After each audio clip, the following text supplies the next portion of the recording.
هو مجرد طالب جامعي عادي خالص في الظاهرة، بس بالنسبة لرئيس الجامعة والمشرف بتاعه هو حالة نادرة وشغلانة ما بتخلص. والسبب ان الاخ مجرد ما يشم ريحة الاكل او الحاجة المشطشطة بيجيله ازمة قلبية حادة فورا. ده حتى كوباية الشاي بالنسبة له بقت سم هاري وممكن توديه في داهية، لدرجة ان كل مستشفى كبيرة في المدينة مجهزة له اوضة في اي بي باسمه مخصوص كأنه زبون دايم فيها. والسر في كل ده ان حظه الفقر ربطه بسيستم الامراض الشاملة، ومش بس لازم يدوق طعم كل مرض في الليسته بشكل عشوائي، لا ده كمان يا اول ما يعدي من مرحله الخطر في اي مرض ويخف منه بياخد حصانه ابديه من المرض ده، لا وكمان العضو اللي اتصاب بياخد حاجات تطور يخليه اقوى من الاول بكتير. وديت كانت الطريقه الوحيده اللي بيقوي بيها نفسه وجسمه. دلوقتي هو موجود في السكن مع الثلاثه اللي معاه في الاوضه، وعمالين يظبطوا التحبيشه والصلصه بتاعه الاكل ومنسجمين معاها، ومش واخدين بالهم خالص ان في حد واقف بيصورهم فيديو. وفجاه في صوت قطع عليهم اللحظه ديت وسالهم ايه الاخبار، الهوت اكل بتاعنا طعمه ايه. البطل كان لسه عمال يقلب في الصلصه بتاعته وما رفعش عينه حتى يبص مين اللي بيتكلم، ورد بقال انت مش شايفني لسه بقلب، انا لسه ما دقتش ولا لقمه اصلا. وبعدين كمل كلامه طب ابقى قول لي انت طعمه ايه لما تدوقه، ولو جعان اتفضل اقعد كل معانا. اول ما البطل لف وشه صوته اتخشب من الصدمه وقال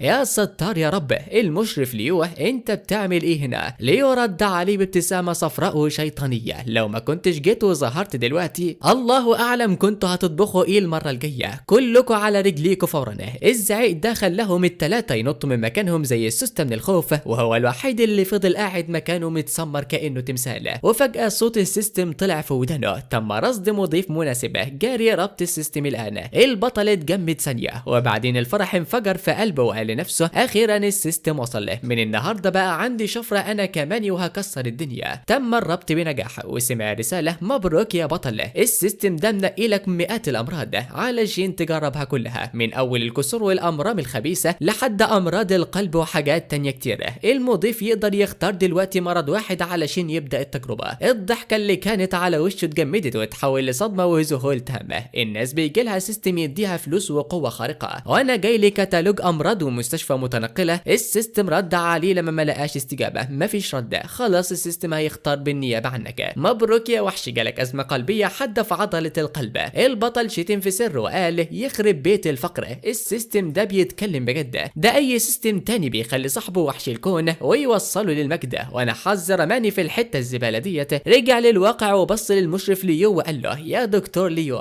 دي شوربة دهن بقري جايبها مخصوص من بلدية ريحتها تقلب الدماغ، ما تتفضل تقعد وتدوق لقمة. ليو ما كانش مصدق ودانه وافتكر نفسه سمع غلط، والطالب ده عارف كويس قوي انه المشرف ومع ذلك مش خايف منه ولا عامل له اي اعتبار، ده كمان بيعزمه على الاكل ببرود. ليو كان بيغلي من جواه وزعق بأعلى صوته انت لسه قاعد مكانك ليه، قوم فز كده فورا. البطل كرمش وشه وقام ببطء وهو حاطط ايده على صدره وقال يا دكتور ليو وطي صوتك شويه بالراحه انا عندي القلب. ليو سخر منه بقلب ميت وقال له انا مراجع كل الملفات الطبيه بتاعت الدفعه دي بالورق والقلم وعارف مين عنده ايه بالظبط، هتعمل عليا مريض وتتمرض، ده انت بتلعب بديلك قدام استاذ في اللعبه. وقرب منه وزعق في وشه زي رعد اسمك ايه يا ولد انت، رد عليه بتعب مال. ليو كمل كلامه ماشي يا مال، انتوا الاربعه خالفتوا قوانين السكن واستخدمتوا اجهزه كهربائيه ممنوعه، وحسب قوانين الجامعه زمايله الثلاثه هياخدوا انذار رسمي، اما انت بقى عشان قله القلب ومش ندمان على عملتك هكتب لك تقرير اعتراف بغلط 3000 كلمه ويتسلم النهارده بالليل، ولو ما عجبكش كلامي هكلم اهلك يجوا يشيلوك النهارده من هنا. ليو كان على اخره من الغضب، واللايف ستريم بتاع الفيديو كان مولع تعليقات كلها شتايم واعجاب. الولد ده قلبه حديد، ده ما بيهبش حد خالص قدام المشرف، انتوا مش عارفين ان المشرف خلاص هيطق منه، ده الولد ده هيتنفخ في الاربع سنين الجايه. وسط الهيصه ديت البطل اتكلم ثانيه وقال يا دكتور ليو وحياة اغلى حاجه عندك وطي صوتك، انا فعلا عندي القلب وتعبان. زمايله بص لهم بنظرات اعجاب ولسان حالهم بيقول يا برنس ده انت تقيل قوي وعايش الدور للاخر. ليو ضحك ضحكه عصبيه ومد صبعه وخبط البطل في صدره بقوه وقال له انت فعلا ما بتزهقش من التمثيل. ما لحقش يخلص الجمله والولد مسك قميصه بايده ووشه اتلوى من الوجع، في لحظه واحده وشه بقى ابيض زي الجبس وشفايفه زرقت وبقت بنفسجيه، وحس ان كل الدفء هرب من جسمه والدم كله جرى ناحيه قلبه، وفي ثانيه الدنيا اسودت في عينه وعلى الارض دبه، وطلع له صوت خلى ليو يقف مصدوم مكانه. المذيعه لينا وزمايلها وشهم جاب الوان من الخضر خضة، بس لينا بقى فائت بسرعة وقربت الكاميرا من وش الولد علشان تاخد لقطة قريبة للمأساة ديت. الكل فاق وبدأ يصرخ بسرعة حد ينده الدكتورة فيرا. ليو دخل في حالة رعب ونزل على ركبته جنبه وهو مش عارف يتصرف، واللايف انفجر تعليقات مش ممكن ده تمثيل عالمي، وقع في الوقت المناسب بالملي، أزمة قلبية دي من أصعب وأخطر الحالات، ده احنا كده غالبا هنروح نحضر الجنازة. الكومنتات ديت ما لحقتش تختفي من الشاشة إلا وحال الواد ساء أكتر وفقد كل قوته، جسمه بقى زي الحتة القماش الدايبة. ليو اللي كان بيزعق من شوية بقى بيعيط وبيدعي يا ماله وحياة أغلى حاجة عندك ما تموتش، امسك نفسك يا ابني. زمايله سكتوا خالص من الرعب والذهول. وفي اللحظة ديت دخل رئيس الجامعة دوريان هو معاه شلة من المسؤولين كانوا مستنيين تحت مع الإعلام، وجالهم الخبر إن في طالب قلب وقف فجأة. دوريان وصل وهو بينهج، وأول ما شاف وش الولد اللي بقى زي الشبح عقله وقف وما قدرش يفكر. يخرب بيت الفقر، معقول الموضوع خطير كده؟ ده ملحقش بقاله دقيقة. هو جيل الطلبة بتوع اليومين دول بقى هش للدرجة دي، كان عمال يروح ويجي زي القطة المحبوسة، علشان لو طالب مات جوه الجامعة وزارة التعليم هتعلقه هو أول واحد بصفته الرئيس. ووسط القلق والتوتر ده وصلت الدكتورة فيرا طبيبة الجامعة وهي شايلة شنطتها الطبية وبتجري. وسع يا جدع انت وهو، أنا طبيبة الجامعة. بس أول ما شافت وشه ملامحها اتغيرت والكل حس إن قلبه وقف في رجليه. الرئيس دوريان قرب منها وهو بيموت من القلق. يا دكتورة فيرا طمنينا الحالة عاملة ايه؟ فيرا فتحت جفن عينه وفحصته كويس وبعدين قامت ووقفت وزعقت في الكل. انت بتسأل عن ايه؟ ده نن العين وسع على الاخر والواد بيودع. انتوا واقفين بتتفرجوا ملمومين حواليه كده ليه؟ عايزين تتخانقوا؟ وسعوا كلكم. حد طلب الاسعاف؟ افتحوا البوابة الرئيسية فورا علشان الاسعاف داخل بسرعة. الدكتورة ما كانش عندها طول بال للمجاملات، في روح بتطلع ما فيش وقت للرسميات. كلامها وقع على الناس في الأوضة زي الرعد، والكل وشه جاب ألوان وبدأوا يجروا ويوسعوا الطريق. ليو كان واقف متسمر ومش واعي، فكرة واحدة عمالة تلف في دماغه، مش ممكن يكون ده بيحصل، أنا بس زعقت شوية صغيرين، معقول مال يحصل له كل ده بسببي؟ والرئيس دوريان كان واقف جنبه وبيترعش من فوق لتحت، كان جاي علشان انفيورم لذيذ وفرفوش، وفجأة الدنيا اتقلبت فوق دماغه. قعد يفرك في ايده وبدأ يدعي بصوت واطي يا رب ما يموتش، يا رب يسترها. المسؤولين كلهم كانوا واقفين في صمت رهيب وهم شايفين الدكتورة فيرا بتعمل كل انعاشات قلبي والعرق نازل على وشها زي السيل. وبعد دقيقتين وقفت فجأة، نورت الكشاف في عينه وبعدين شافت النبض في رقبته وبصت للرئيس وهزت راسها بالرفض، يعني خلاص مفيش فايدة. دوريان حس ان في ايد خنقته خنقة كبيرة والجو في الاوض بقى تلج، عقله وقف ومش عارف ياخد اي رد فعل.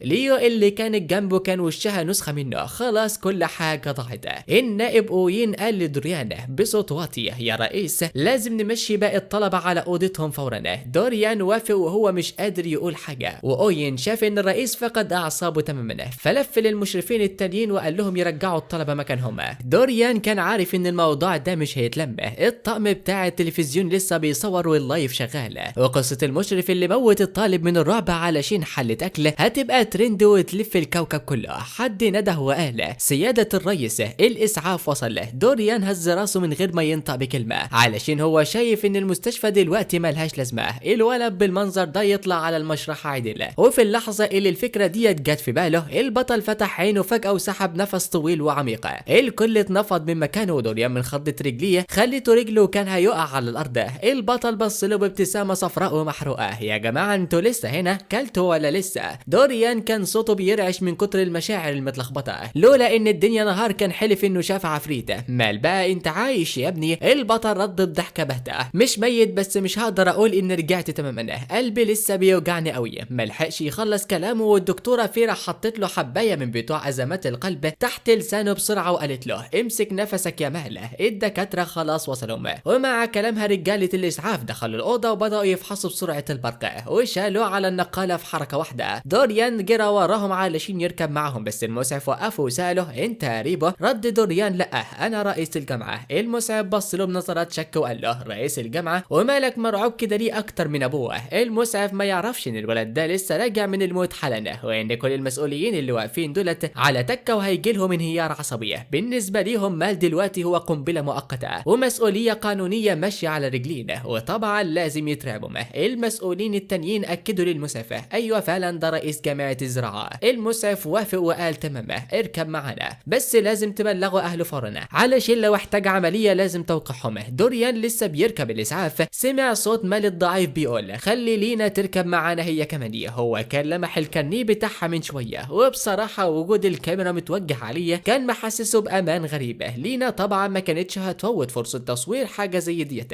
اللايف سيستم في الدقايق اللي وقع فيها وصل ل 30,000 مشاهده، فمش هيفوتوا حاجه زي ديت. وانتوا بقى يا اصدقائي عايزكم ترزعوا اللايك والاشتراك الجامد ده علشان نوصل على الاقل لعدد المشاهدات ديت. ويلا بينا نكمل. ركبت لينا ساعتها وبداوا يتحركوا هما، والبطل عدل نفسه شويه على النقاله وضحك بقى للكاميرا ضحكه تعبانه. الكل كان بيبص له هما مش مصدقين. يخرب بيتك ده انت على باب الموت ولسه بتمثل قدام الكاميرا. اول ما شاف الكاميرا ارتاح فعلا، والاسعاف خرجت من الجامعه ووراهم موكب مهيب من اكتر من 12 عربيه سودا فخمه. عسكري المرور اللي كان واقف في التقاطع فضل يبص للمشهد بسهوله، وبعدين ركب الموتوسيكل بتاعه وشغل السرينه علشان يفتح لهم الطريق. كل السواقين في الطريق طلعوا موبايلاتهم يصوروا الموكب ده وهم مستغربين. ايه الموكب اللي يقطع القلب ده؟ اكيد اللي جوه الاسعاف ده واحد واصل وتقيل جدا. وفي الوقت ده جوه عربيه الاسعاف البطل ملحقش حتى يتدردش مع علينا علشان يزود التفاعل، وراسه بقى مالت فجاه واغمى عليه من تانيه، وده خلى المسعف يتعب من الرعب. فورا وصلوه بكل الاجهزه اللي معاه واداله حقنه منشط للقلب. بس الحمد لله بعد فحص سريع المسعف اكد انه مجرد اغماء من التعب ونفسه موجود بس ضعيف. اتنفس الصعداء وبص للينا وقال لها يا انسه لينا عندك فكره ايه اللي حصل له بالظبط؟ كان عايز يفهم علشان يخلص الحاله اسرع. لينا هزت راسها وقالت له ايوه احنا كنا بنصور فعلا لما الموضوع حصل.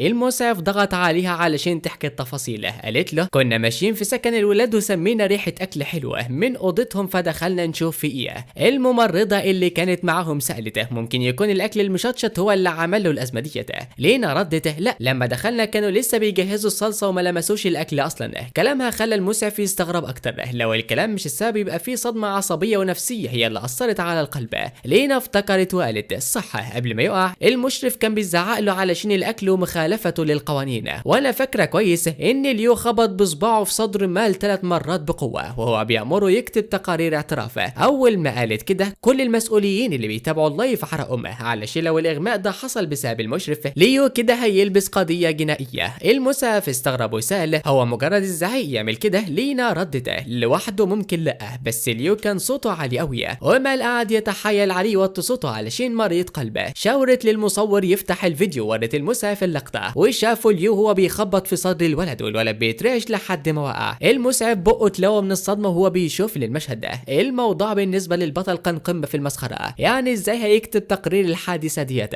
طالب جاله سكته قلبيه من رعبته بسبب صوت المشرف الاكاديمي العاليه. ده كلام يدخل العقل. وفي اللحظه ديت مال فتح عينه تاني ورجع للوعي. فالمسعف ميل عليه بلهفه وقال له يا مال انت في حاله حرجه جدا ابوس ايدك ما تتحركش. الولد مال رسم ابتسامه خفيفه كده وقال يا عم فكك انا زي الفل، ده انا بس بظبط المخده، كملوا كلامكم وما تشغلوش بالكم بيا. خلص كلامه من هنا وراح راسم قلب بايده للكاميرا وبعدين راسه مال للجنب وراح في غيبوبه تانيه خالص. الكومنتات على اللايف فجرت والناس بتقول ده واد جبل، يا ترى شايل تفاؤل وقوه قد دي في قلبه علشان يضحك وهو وسط الوجع ده كله ولا ايه؟ عيل طيب وزي الفل كده حرام يموت. شيروا اللايف يا جماعه وخلوا الناس كلها تتفرج. الشات بقى في حاله هستيريه والهدايا نازله زي الرز والشير بقى بالهبل. وفي ظرف دقائق معدوده العداد نط من 10,000 ل 100,000 من المشاهدين. رئيس الجامعه دوريان شاف سير الكومنتات ده من هنا وحس ان جاله هبوط حد في المعنويات وكان خلاص هيجيله جلطه هو كمان من الرعب. الاحداث ديت لو كملت كده هتبقى ترند على مستوى البلد كلها وهتبقى فضيحه بجلاجل. فما بقاش في ايد غير انه يدعي ان مال يفضل عايش وما يروحش منهم، والكل حابس انفاسه. اخيرا عربيه الاسعاف فرملت قدام المستشفى والدكاتره اللي كانوا واقفين على الباب اتخضوا من الزفه اللي جايه وراه. موتوسيكلات شرطه في الاول واسطول من العربيات المرسيدس الفخمه وراهم. مدير المستشفى كان واقف بشده انفاس سيجاره واسمه هو الدرتيشا. اول ما لمح المنظر طفها وطلع يجري على الاسعاف. عرف ان المريض ده محتاج سوبر في اي بي شخصيا،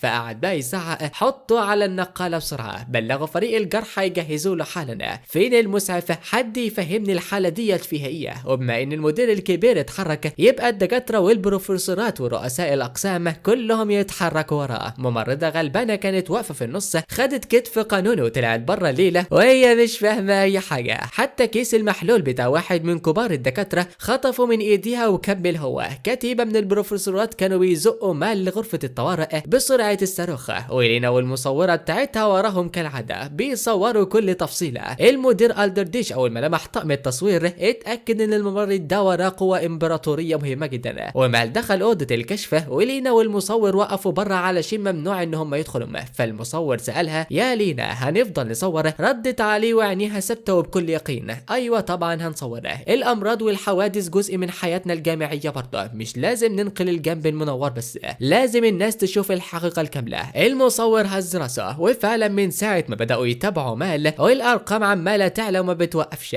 المسؤولين بتوع الجامعة وصلوا المستشفى بعدها بشوية وسألوا بلهفة فين مال. لينا ردت عليهم جوه في العمليات بيعملوا تقييم شامل لحالته. رئيس الجامعة دوريان قعد يروح ويجي قدام الباب زي بندول الساعة، ده لما مراته كانت بتولد ما كانش قلقان ربع القلق ده. نائب الرئيس اويان قال له خد لك ساتر كده وارتاح شوية يا سيادة الرئيس. دوريان هز راسه وقال انا مش تعبان. اويان رد عليه بقلش خفيفة قصدك ان روحتك وجيتك ديت هي اللي تعبانة احنا ولا ايه؟ دوريان اتحرج ولسه هيقعد، الباب اتفتح وطلع المدير ألدرديش فسأل دورهان بلهفة ها يا دكتورة طمنا على مال. ألدرديش رد بكل ثقة اهدى كده يا ريس، الواد علاماته الحيوية استقرت ومفيش حاجة خطيرة، الدكاترة المتخصصين بيعملوا له فحوصات والتقارير هيجهز حالنا. الكل اتنفس الصعداء، اصل ألدرديش ده براند في امراض القلب مفيش زيه، كلامه ميزان وليه وزنه في المكان. ولسه دوريان واوريان بيبتسموا فجأة الباب اتفتح بخبطة خلت قلبهم يقف. ممرضة طلعت بتصوت وبتقول لألدرديش يا دكتور قلب الولد واقف من تانية. ألدرديش طار على الهوا هو مش فاهم حاجة، السكتة القلبية مش دول برد علشان يجي مرتين ورا بعض كده، الموضوع ده فيه لغز خطير. دوريان وشه قلب الوانه بدا يقلق، هو ألدرديش ده بيفهم فعلا مش لسه حالف ان كله بقى تمام. ليو المرشد الاكاديمي ما كانش قاعد على بعضه من الرعب هو كمان.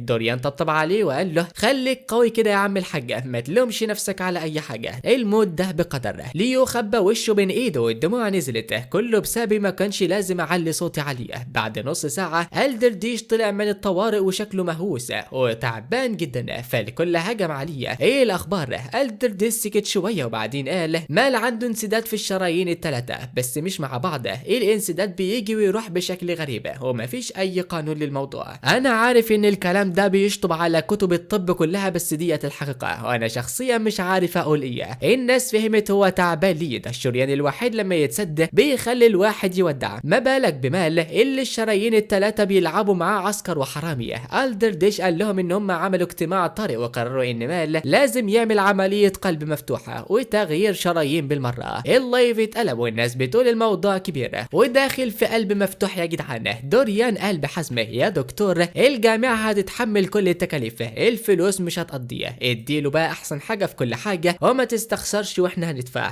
ألدرديش ضحك بمرار وقال استخسر انت مديني اكبر من حجم بكتير، في اسوأ سيناريو الشرايين الثلاثه هيتسدوا وده معناه اننا مش هنعمل عمليه واحده، احنا هنعمل 3 في وقت واحد. الكل خد نفس عميق من الخطه، وألدرديش حاول يطمن دوريان وقال له ما تقلقش عمليه القلب المفتوح كبيره بس نسبه نجاحها فوق ال 97 وبتعدي بسلامه. دوريان هدى شويه بس فجاه نبره صوت ألدرديش اتغيرت، بس الاكسجين في دمه نزل لمستويات مرعبه تحت ال70 وبكده احتماليه انه ما يخرجش من اوضه العمليات كبيره جدا. دوريان عقله وقف يا دكتور مش لسه قايل 97 ازاي بقى مش هيخرج؟ ألدرديش رد بحرجه العمليه نفسها ناجحه بس حاله مال الحاليه مش ضامنه ان جسمه يستحمل الوقت، ببساطه اللي عنده الاكسجين 70% بيعيش يوم واحد ولو نزل ل 40 يبقى قدامه 3 ساعات بالعدد. ألدرديش طلع ورقه من الممرضه وقال لو هندخل العمليات دلوقتي لازم حد يوقع على الورقه ديت، مين اللي هيشيل الليله؟ السكوت ساد المكان، اللي هيوقع هنا هو اللي هيشيل المسؤوليه الكامله لو الولد جرى له اي حاجه، بس الوقت بيجري ولو استنوا اهله الولد هيروح واحنا دلوقتي في الدقيقه 90. كل العيون راحت لدوريان والمصور عمل زوم على وشه، فرح دوريان واخد القلم وماضي من غير تردد انا همضي يا دكتور ألدرديش. دخل مال العمليات في اسرع وقت، ألدرديش ما ضيعش وقته لبس الكمامه ودخل، واول ما فتح الباب الممرضه صرخت صرخه شقت المستشفى الحق يا دكتوره الاكسجين نزل ل 20%. ألدرديش اتصدم 20 انت بتهزري ودخل يجري وبدا يجهز للجراحه فورا. بره كان في صمت رهيب، دوريان وشه بقى زي الورقه وايده اللي مضت مش راضيه تبطل رعش. الكومنتات بدات تقول يا عيني يا دوريان الحبر لسه ما نشفش والواد هيموت. واحد كتب ألدرديش لسه ما استسلمش، فالتاني رد عليه يا صاحبي انت عارف يعني ايه اكسجين 20؟ ده عقبال ما يجهزوا الجراحه راح يكون الواد تك تك خلاص راح للمشرحة، عيل طيب مات من الرعب. دلوقتي المرشد والرئيس هيلبسوا قضية جنائية محترمة.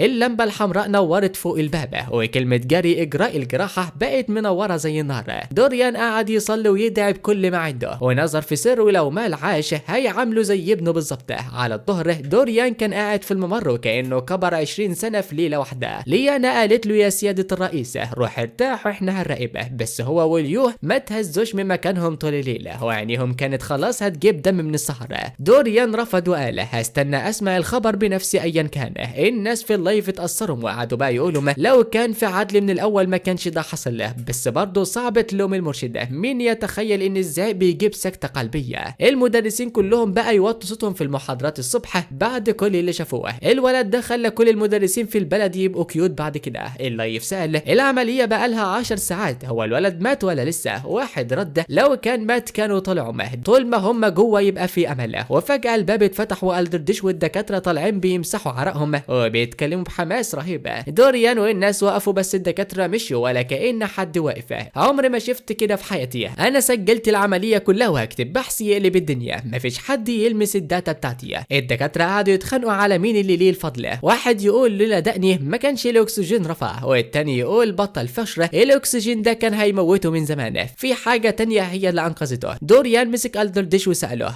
الدردش ابتسم وقال له نجحت يا ريس، الولد ده محظوظ حظ يكسر الصخرة، كان بيموت في ايدينا كذا مرة ويرجع يزق تانية. لينا سألت عن التفاصيل، فالدردش شرح بانسجام ان الاكسجين لما نزل ل 20% كان المفروض كل اعضاء جسمه تتخنق وتموت والمخ يقف، بس مال فضل صامت على نسبة ال 20% ديت لحد ما خلصنا اول شريانة، ودي معجزة طبية ما سمعناش عنها قبل كده. الهدايا اشتغلت تاني في اللايف والناس بتقول هو الولد ده بني ادم زينا، ده سحب من الموت كذا مرة، ده خريج العيلة الواحد ما ينفعش يموت، جيل بسكوت بس ما بيتكسرش، والعد زاد 30,000 مشاهدة كمان في لحظة. ولكن هنا يا اصدقائي بينتهي جزء النهارده، فيا ترى بطلنا هيكون سايب لنا مفاجآت تانية ولا لا؟ وهل هيعيش بعد كل اللي حصل ده ولا هيديهم حتة كده محترمة؟ ده اللي هنعرفه يا اصدقائي في الاجزاء القادمة. استنونا في الجزء القادم من حكاية مال، وما تنساش انك تصلي على النبي عليه افضل الصلاة والسلام، ترزعنا باللايك والاشتراك الرهيب، ودمتم في امان الله والسلام عليكم ورحمة الله.